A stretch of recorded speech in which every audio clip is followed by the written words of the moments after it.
بسم اللہ الرحمن الرحیم ڈیئر اسٹوڈنٹ، السلام علیکم۔ تنویر احمد اسپیک چینل کے ساتھ ایک اور لیکچر اور ایک اور ویڈیو کے ساتھ آپ کی خدمت میں حاضر ہیں، اور آج ابھی کا جو لیکچر ہے وہ یونٹ 8 لیکچر 1 کا پارٹ 2 ہے، جو ہم نے ناصر کاظمی کی غزلیات کا آغاز کیا، اور ناصر کاظمی کی سما عمری، ناصر کاظمی کی حالات زندگی، ناصر کاظمی کی جو دیوان ہے، جو ان کی شاعری ہے، جو ان کی غزلیں، ان کے بارے میں ہم لیکچر 1 میں ڈسکشن کر چکے ہیں۔ ابھی اس میں لیکچر میں ہم ان کی ابتدائی زندگی کے ساتھ ساتھ 2 غزلوں کو ڈسکشن کر چکے ہیں، تشریح اور انالیسس، اور ابھی لیکچر 2 ہم جو ہے نا پارٹ 2 کا آغاز کر رہے ہیں۔ غزل نمبر 3، 4 اور 5 3 غزلیں ہم یہاں پہ ڈسکس کریں گے۔ یاد رہے یہ یونٹ نمبر 8 لیکچر 1 کا پارٹ 2 ہے، اور ہمیشہ کی طرح میری تمام اسٹوڈنٹ سے گزارش ہے کہ اس چینل کو سبسکرائب کریں، اور آنے والے دنوں میں کیونکہ بہت سارے سبجیکٹ لیکچر جو AIUU سے ریلیٹڈ ہیں وہ یہاں پہ اویلیبل ہوں گے۔ موٹیویشن اسپیچ ہوگی، اس کے علاوہ 905 اور 9002 بھی یہاں پہ جو BS انگلش اور BS اردو کے آلریڈی لیکچر اپلوڈڈ ہیں۔ اس کے علاوہ آپ کو واٹس ایپ اسٹوڈنٹس کے لیے پوئٹری بھی آپ کو ایک اچھی ود میوزک وہ یہاں پہ ملے گی، اور موٹیویشن اسپیچ بھی ملے گی۔ تو آئیے لیکچر کا آغاز کرتے ہیں غزل نمبر 3 سے۔ گلی گلی میں میری یاد، میرے راستہ دیکھ کے چل، مجھ سے اتنی وحشت ہے تو میری حدود سے دور نکل رہا ہے، وحشت گھبراہٹ۔ شعر محبوب سے مخاطبہ کہ اے محبوب، میری محبت کا نقش ہر گلی کوچے میں موجود ہے، اور اگر میری محبت سے بھی تجھ پر گھبراہٹ طاری ہے، اور تو محبت کے حدود کو فلاں کر مجھ سے چھٹکارا حاصل کرنا چاہتا، تو پھر ان حدود سے نکل کر دیکھ۔ مراد یہ ہے کہ اب تو حدود محبت کو فلانگنا چاہے تب بھی تو ایسا نہیں کر سکتا ہے، تیری یہ کوشش بے سود ثابت ہوگی۔ اس شعر سے ظاہر ہوتا کہ عاشق اور محبوب کے درمیان نہایت گہری وابستگی رہ چکی ہے، لیکن اس وابستگی کے باوجود دونوں کی زندگی میں وہ دور آ جاتا ہے جب محبوب کسی بنا پر عاشق سے کنارہ کشی اختیار کرنا چاہتا ہے۔ محبوب کے اس گریز کو دیکھ کر عاشق بڑی خود ارمائش سے کہتا ہے کہ پیارے راستہ دیکھ کے چلو، تمہاری طرف سے ترک محبت کی یہ کوشش کامیاب نہیں ہو سکتی، ایسا کرنا ممکنات میں سے نہیں، کیونکہ درد عشق میں یہ تو ہو سکتا ہے کہ تم اس سے بہت دور ہو جائے، لیکن راہ محبت میں ہر قدم پر بچھی ہوئی ہے، یادیں تیری پیچھے نہیں چھوڑیں گی، تو جہاں جائے گا تیرا ذہن اور ان یادوں کی کیسے آزاد نہیں ہو سکتا۔ گویا اب ترک محبت ممکن ہے۔ ناصر کاظمی نے اس مضمون کے ایک اور شعر میں یوں بیان کیا، مجال ہے کوئی تو اس سے مجھ سے جدا کر دے، جہاں بھی جائے گا تجھے میں صدا دوں گا۔ اس شعر میں ناصر کاظمی یہ بھی کہتا کہ محبوب اور عاشق کے درمیان اس قسم کا بندھن، اس قسم کے رشتہ بن چکا ہے کہ وہ ایک دوسرے کے بغیر نہیں رہ سکتا، اگر وہ جان چھڑانا بھی چاہے تو نہیں چھوڑ سکتی۔ شعر نمبر 2، ایک سمے تیرا پھول سا نازک ہاتھ تھا میرے شانوں پر، ایک یہ وقت ہے کہ میں تنہا ہوں اور دو کے کانٹوں کا جنگل۔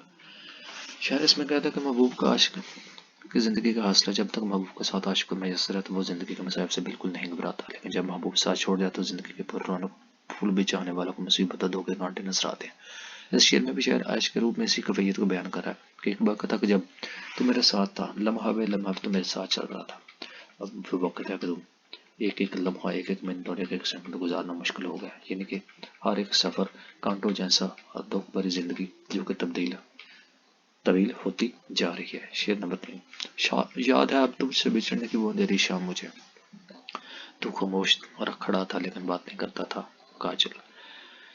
اس شعر میں محبوب کی نفسیات کو بڑے دلکش انداز میں بیان کیا گیا ہے کہ مجھے وہ تمہارے بچھڑنے کی وہ باتیں، وہ اندھیری شام، وہ ہر چیز، ہر پل، ہر لمحہ، آپ کی آنکھیں، آپ کا مسکرانا، آپ کا خاموش ہو جانا، آپ کا لڑنا، آپ کو جدائی کے موقع پر ہر قسم کا یاد ہے۔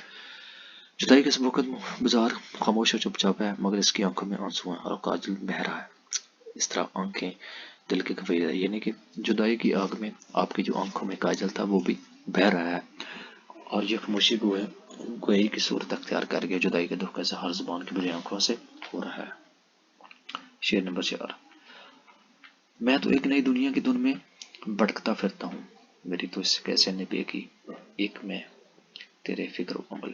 ہر فنکار کے ذہن میں ایک آئیڈیل ہوتا ہے، شاعر کے ذہن میں ایک ایسے معاشرے یا دنیا کا تصور موجود ہے جو اپنی جگہ ایک آئیڈیل ہے، چنانچہ شاعر اس کے لیے خوب سے خوب تر کی تلاش میں ہے، اس لیے وہ ایسے معاشرے پر تنقید کرتا ہے جس کے فکر اور عمل میں کوئی انقلاب نہیں آتا، بلکہ وہ ایک ہی ڈگر پر چلتا رہتا ہے۔ ایسا معاشرہ گویا فکری اور عملی لحاظ سے ایک طرح کی یکسانی کا شکار ہے، جبکہ شاعر تو ہر لحاظ سے ایک نئی دنیا کا جو ہے۔